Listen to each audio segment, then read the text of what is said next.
Assassin's Apprentice is not about Fitz. It's not a coming-of-age story. It's not a story about becoming an assassin. It's about family. And that's what's so powerful about it. Okay, not really, but it is about mentorship and parenting styles. Assassin's Apprentice takes an uncommon approach in that its main character is honestly unimportant, ineffectual, and passive for most of the book, which you would think would make for a boring story, but Hobb uses Fitz's powerlessness and his proximity to power as a tool to show you Buckkeep and how this whole world works. He's often less a protagonist and more of a lens through which we can see characters with actual agency. And while the broad strokes of this book deal with political maneuvering, plots within plots, and things like the Red Ship Raiders, I feel as though the real story being told here, the real question being asked is, how should you raise a child? And maybe that isn't obvious, but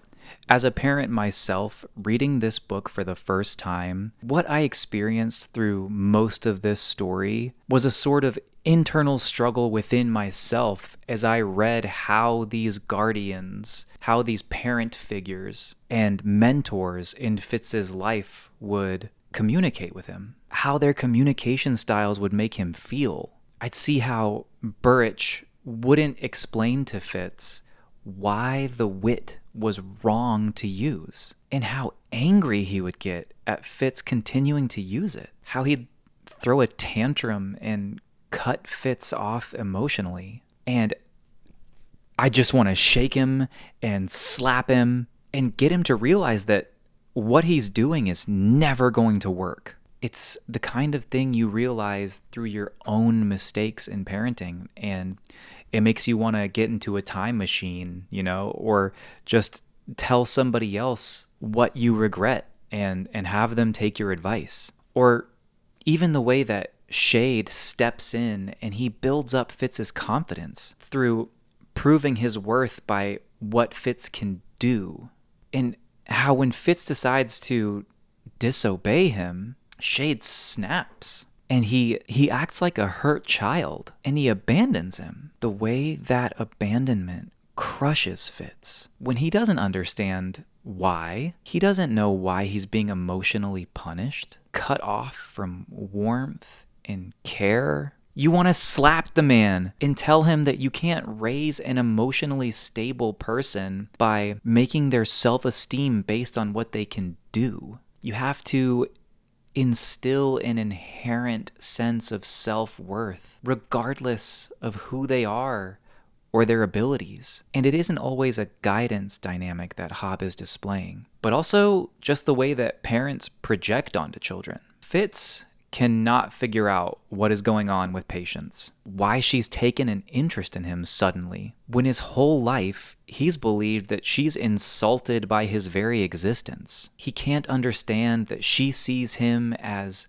the embodiment of a duty that she couldn't fulfill, that she's racked with regret that she isn't his mother, how his resemblance to chivalry is making her realize that Fitz is the only piece of chivalry that she has left. That wavering push and pull is confusing and it's destabilizing to a child. And while Patience means well and she wants to give love to Fitz, he simply can't trust it. And that hurts their relationship. And Fitz isn't wrong for that.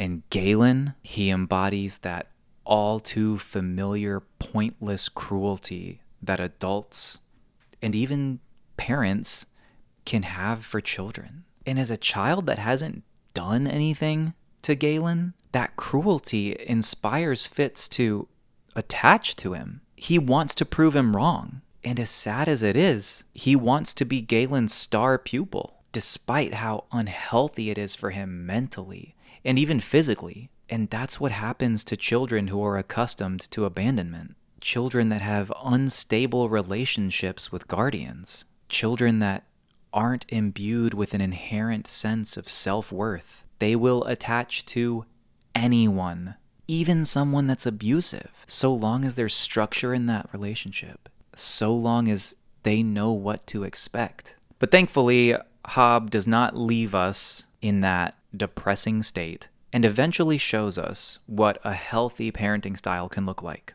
through Verity. Now, Verity isn't terribly warm or attentive, but what he doesn't do is make his relationship to Fitz ambiguous. He doesn't tell Fitz what to do or how to feel without cause or explanation. Verity doesn't tell Fitz how to be.